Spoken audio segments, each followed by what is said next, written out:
प्रतिवर्ष की भांति ये दीपावली महामहोत्सव प्रतिवर्ष आता है। ये 3 दिन का महोत्सव धनत्रयोदशी, चतुर्दशी और अमावस्या, हालांकि है कृष्ण पक्ष के।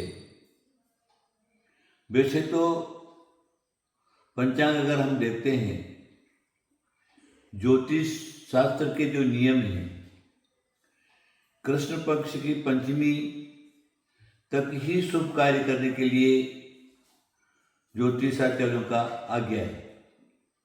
उसके बाद सारी तिथियां जो है वो शुभ कार्य करने के लिए उसको अमान्य ठहरा, उसने करना नहीं चाहिए, ऐसा है। लेकिन ये कृष्ण पक्ष जो है कार्तिक, जिसको अश्विनी कृष्णा जो तिथियां हैं, उन तिथियों के अंदर पंचमी के बाद भी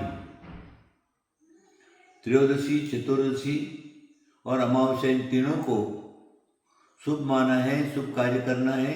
और प्रतिवर्ष इन तीनों टाइम के किए हुए कार्य जो हैं वो सक्सेस होते हैं। इस प्रकार का एक उत्सव के रूप में एक आचरण किया गया है। अभी हमें क्या करना है? धन त्रयोदशी है तो धन की पूजा करना है। अब आप सोच लीजिए, एक बार जो भी चल पड़ता है ना तो चल पड़ता है। धन मतलब यहां पर हमारे अष्टविध अष्टांग निमित्तों के अंदर आयुर्वेद जो है एक बहुत बड़ा परंपरा है, बड़े बड़े ग्रंथ हैं और आयुर्वेद के ऊपर बड़े बड़े आचार्यों ने, ऋषि और मुनियों ने, उसमें जैनाचार्य भी सम्मिलित हैं, बड़े बड़े ग्रंथ लिखे हुए हैं। शरीर शास्त्र है, औषध शास्त्र है, शरीर के अंदर रहने वाले वात, पित्त, कफ, इन तीनों से सहित जो शरीर है, मानव शरीर, उसके विषय में विशेष खोजपूर्वक लिखा है। वात हुआ तो क्या, पित्त हुआ तो क्या, कफ क्या हुआ, ये तीनों एक साथ लेवल में, तीनों में से एक कुपित हो गया तो, दो कुपित हो गया तो, तीन कुपित हो गया तो, आदि आदि का पूरा का विवरण जो है वो आयुर्वेद शास्त्रों में लिखा है। मेन ये जो आयुर्वेद शास्त्र हैं, धन्वंतरी हमारे भारतीय संस्कृति के अंदर हिंदू पुराणों में इस प्रकार का विवरण आया है। धन्वंतरी एक विष्णु का ही अवतार है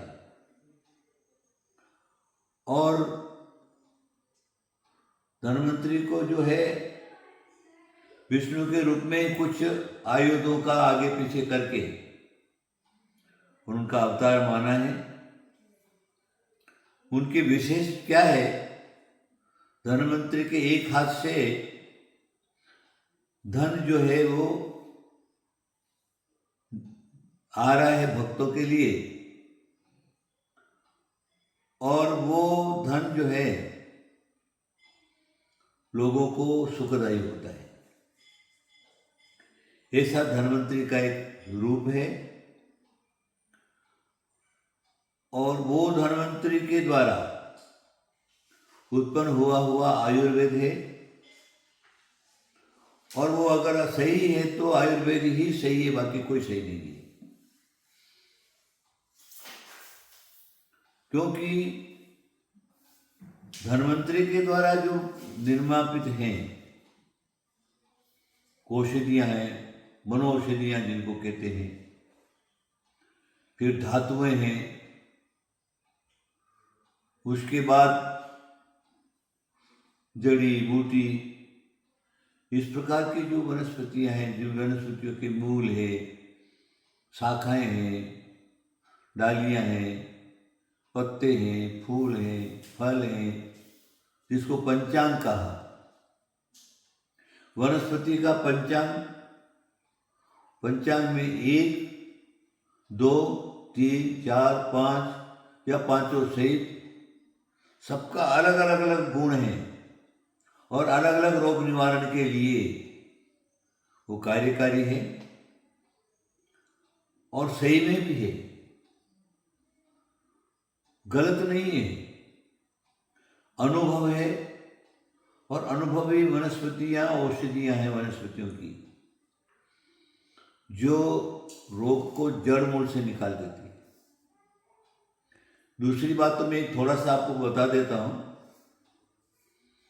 एक वनस्पति सफेद कनेर जिसको बोलते हैं, जिसके ऊपर सफेद फूल आता है कनेर का। ज्वर जिसको एकाएक, वायु, त्रासी, चौतरती, कार्तिक आदि 4 प्रकार, इस प्रकार के ज्वरों के अंदर भेद हैं। इस पर किसी से भी, किसी दवाई से भी अगर ज्वर नहीं जा रहा, बुखार नहीं जा रहा, ताप नहीं जा रहा है, तो आप क्या करिए, गुरु पुष्पामृत योग में अथवा कोई विशेष शुभ योग के अंदर उसकी जड़ लाइए, जड़ को धागे में बांध करके कान में बांध दीजिए, सर्तिया उसका बुखार जाएगा।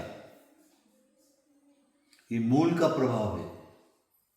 इस प्रकार माने हजारों तादाद में, हजारों की तादाद में वनस्पतियों का है। उसके लिए आप महाप्रकाश निघंटु देख सकते हैं, आदि अनेक प्रकार के वनस्पतियों का विज्ञान है। उन शास्त्रों से आप देख सकते हैं, उसकी खोज कर सकते हैं और क्या क्या गुण किसके अंदर है वो सारा का सारा।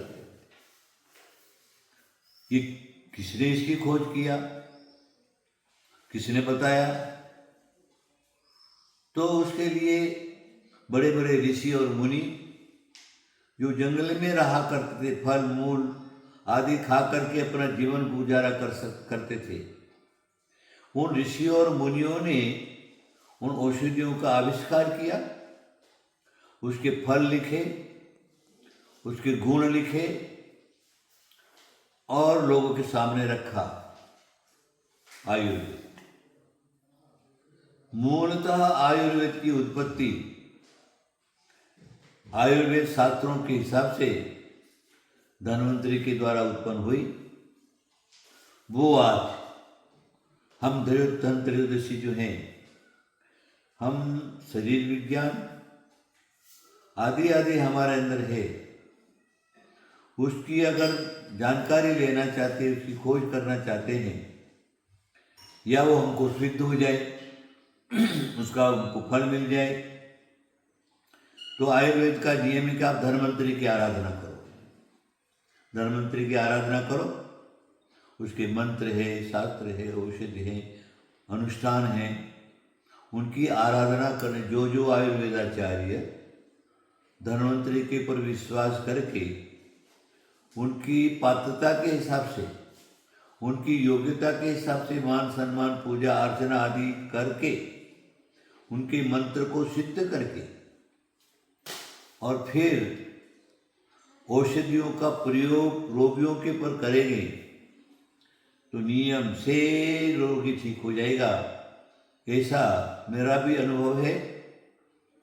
और बाकी तो संसार के अंदर बड़े बड़े आयुर्वेदाचार्यों को इस प्रकार का ज्ञान है। तो अब ये परंपरा धीरे धीरे क्या अभी चल रही कि नहीं चल रही नहीं कह सकता हूं। लोग धन की पूजा करते।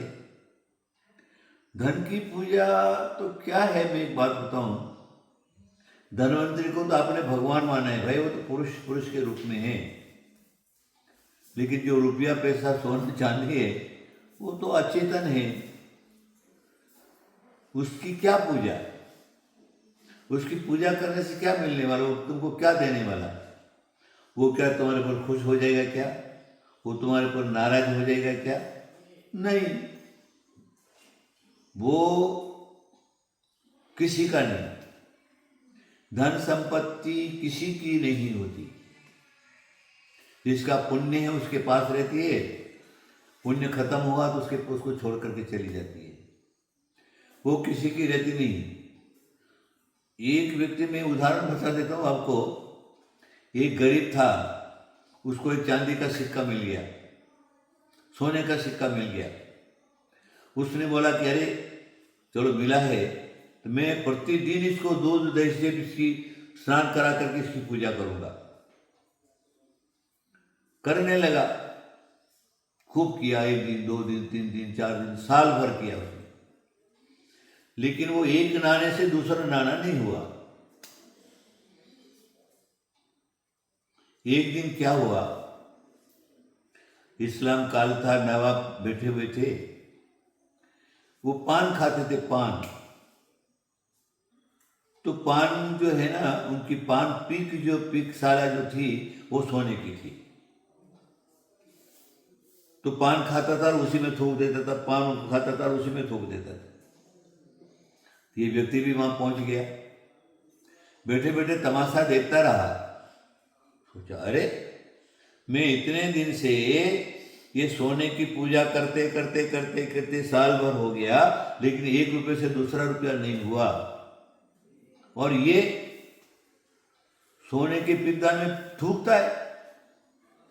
मैं तो पूजा कर रहा हूं, ये थूक रहा है। उसको गुस्सा आया, उसने क्या उठा करके उसके नवाब की पीकदानी में लात मार दी। ये क्या कर दिया तूने? सिपाही खड़े थे, उसको पकड़ा। तो ऐसा कि तूने क्यों किया ऐसा? बोले हजूर क्या कहूं, मैं इसकी साल भर से पूजा करता हूं, लेकिन मेरे को कुछ लाभ नहीं हुआ, और आपके यहां ये थुकवाने के लिए इसको मतलब क्या पड़ा? आप अर्थ सारा का सारा समझ गए होंगे। एक परंपरा है, आप लोग करते हैं, उसके लिए मेरा कोई विरोध नहीं है, लेकिन धन संपत्ति जिससे उत्पत्ति होती है उसकी पूजा करिए, जिससे मिलती है उसकी पूजा करिए, जिसका आपके आशीर्वाद से तुमको मिलती है उसकी पूजा करिए। धनत्रयोदशी मनाना सार्थक हो जाएगा। मेरी बात और आप सब लोग समझ गए होंगे। धनत्रयोदशी के दिन आप सब लोगों को मेरा बहुत बहुत आशीर्वाद आशीर्वाद आशीर्वाद। धनवान बनिए, 1 मिनट, धनवान बनिए, लेकिन धन का सदुपयोग के लिए कल्याण होगा। आशीर्वाद।